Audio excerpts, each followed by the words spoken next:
Hello and welcome to Transfermarkt. My name is Matt and I'm joined by Stefan and Ewan to discuss Liverpool's failure to sign Real Sociedad and Spain midfielder Martin Zubamendi. We found out yesterday that the player had said no to Liverpool in favour of remaining at Real Sociedad, and it's not the first time he's done that. He's also turned down interest reportedly from Arsenal and Bayern Munich in the past. Stefan, we want to look at this from a Liverpool perspective, and the first question I want to ask is why Liverpool have been in the market for Zubamendi and a defensive midfielder.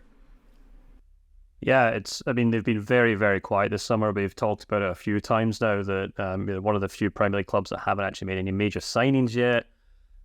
There's a lot of reason behind that, you'd imagine. Obviously, the club spent a huge amount of money last summer when Jurgen Klopp more or less rebuilt this team for his successor before he moved on. So, obviously Arne Slot kind of stepped into the role at Anfield this summer with a more or less fully functioning squad to play with. So you can completely understand why he maybe felt like he didn't have to make any major changes to the team. But when you go through that team, there are positions that maybe do need strengthening, and one of them is in that very specific defensive midfield role. Endo more or less played that position last season. I thought he did a very good job of it. It proved to be quite a crude signing by Liverpool. But he is 31 now. He'll be 32 by the end of this current season.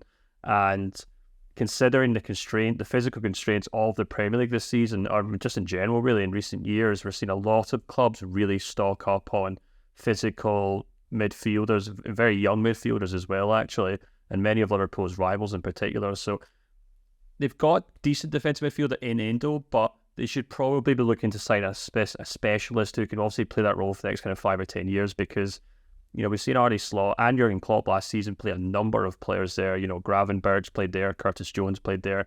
Perhaps most notable ones, Alexis McAllister, can play there and will play there if Liverpool don't sign a defensive midfielder. But I would just say that I think McAllister's best attributes are actually going forward. He's more of a box-to-box player. His kind of energy is maybe better used in the final third rather than the middle third than I thought for much of last season. When placed alongside Endo, I think that's when we really got the best out of McAllister. So you can understand why they have been in the market for a player who can either replace Endo or kind of step in for him in the long term. Because not only does that secure that position, but it also allows Liverpool to get the best out of their more attack-minded midfielders. McAllister the most obvious one, but there's obviously Gravenberch, Curtis Jones, Szoboszlai, and Harvey Elliott as well. And Ewan, with Zubamendi now off the list and out of contention for this role, you had a look at the players that Liverpool could potentially bring in, not only with stylistic suitabilities, but also with the market value that they have. Yes, we based on players who were valued at 60 million euros or under, and all the players obviously came well with under that price tag. We should clarify, just because a player has that market value doesn't mean that's the price it's going to take for them clubs to release them. That's certainly not the case for a lot of these players. So the 5 players looked at was Exequiel Palacios from Bayer Leverkusen, Ederson at Atalanta, Hjulmand, who's at Sporting Lisbon, Varela from Porto, and Adam Wharton at Crystal Palace. Now, I think if you ask any Liverpool fan who they want out of those 5 players, you get different answers. I think Adam Wharton would be a fascinating option, but there's very little chance that Crystal Palace will let him go this summer. Given he only joined them in January from Blackburn Rovers, and if he were to let him go, it would be for an astronomical fee, one that I think would exceed the 60 million euros mark. So it brings up a couple of interesting options, and maybe Stefan can go and talk about Palacios with his Bundesliga knowledge. I think he'd be a difficult player to acquire as well, due to the fact that he signed a new deal with Bayer Leverkusen last summer until 2028. He was a vital part of Xabi Alonso's team last season, and the fact that Xabi Alonso chose to stay at Bayer Leverkusen, you'd imagine he kind of had reassurances that he wouldn't lose too many of his players. And off the top of my head, I don't think he's lost one major player so far this summer, despite all the speculation around the likes of Florian Wirtz and Jeremy Frimpong to pick out 2 players. The one that really interests me is Ederson from Atalanta. I think he's a fantastic midfielder. He's one of the best midfielders in Serie A last season. He got an incredible engine. He's a kind of relentless destroyer, and he's really good in possession as well. Not so much in terms of his passing range, but just being able to kind of avoid pressure, very press resistant. He's a player who could really, he's not naturally exactly a number 6, but he can definitely play there or play a double pivot alongside Alexis McAllister. So he'd be the player that I'd maybe look at. The other one is Varela from Porto, who Liverpool have been linked with a lot across the last couple of years, and he'd probably one of the ones who could get for quite a reasonable price. Stefan, tell us a little bit about Palacios. Like Ewan said there, a key part of that Bayer Leverkusen team last season, played 36 times, even started in the Europa League final. Yeah, he's a great player. He's been at Leverkusen for a number of years now. He could definitely play that kind of defensive midfield role. He's a player with a huge amount of energy. And actually, I wouldn't say it'd been impossible to sign him, to be perfectly honest with you. Leverkusen obviously have a number of kind of high-profile centre midfielders. The most obvious one's Granit Xhaka, who's kind of the real kind of lieutenant in that Xabi Alonso team. But interestingly enough, they did sign Alex Garcia this summer from Girona, I believe. And he is a real kind of purpose-built Granit Xhaka long-term replacement, shall we say. But I would expect him to actually play alongside Xhaka for much of this season. So there's actually this new and very prevalent competition for that second central midfield role in Leverkusen's team this year, alongside some other great players. Obviously, Robert Andrich's another one who, German international, who's played there a number of times as well. So there's actually probably 4 or 5 players vying over those two positions. And as Ewan said, Leverkusen haven't really spent or sold a lot of players. There's talk that Jonathan Tah may still join Bayern Munich, but they have been holding out for a higher fee for him. So that deal might not happen.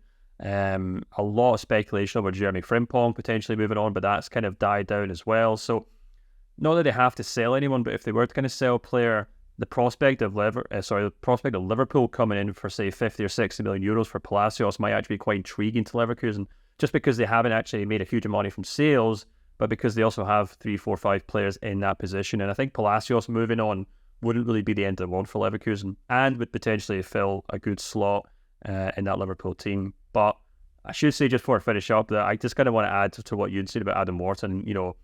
Exciting young player, and yes, he only joined Crystal Palace 6 months ago, but the hype is already so much that you can very easily see him becoming that next, 100 million euro Premier League central midfielder that we've seen in the last couple of years. And it might be smart from Liverpool just to say, look, let's just spend our transfer budget for the summer on this guy.